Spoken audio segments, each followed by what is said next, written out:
At the U.S. Department of Education, the Federal Student Aid Ombudsman's Office helps borrowers resolve loan disputes and errors. The people that came to us, they were struggling because their loans were appearing incorrectly on their credit reports, and that was affecting their ability to get a car loan or a mortgage or get a new apartment or get a new job. It was borrowers who had already reached the end of their rope. Rachel Gittleman was part of the team tasked with helping those borrowers. Earlier this year, her position was cut as part of a department-wide reduction in force. In a press release, Education Secretary Linda McMahon said the move was about improving efficiency and accountability and making sure resources go to students, parents, and teachers.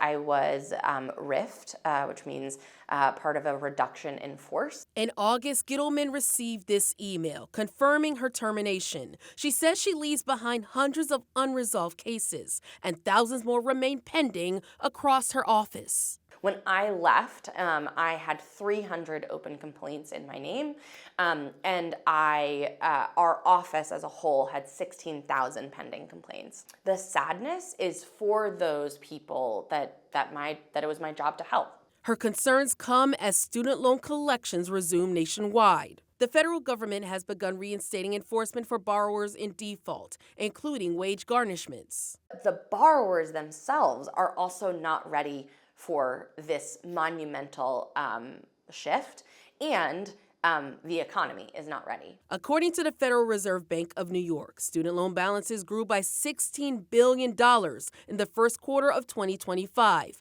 now totaling $1.63 trillion. Mike Pierce, executive director with the Student Borrower Protection Center, says borrowers have long struggled to get help with basic issues like billing errors or disputes, and that may only get worse as support systems shrink. We do hear from borrowers every day that are waiting on hold to talk to somebody at a student loan company, sometimes for hours. And this chaos, this confusion, the fact that it's so hard to get somebody on the phone, it just adds to that sense of anxiety as things start to go wrong. He says state resources may offer an alternative if federal support is delayed or overwhelmed. Many states have officials that are responsible for helping you out, even if the federal government isn't there to help you. They're called state student loan ombudsmen or state student loan borrower advocates.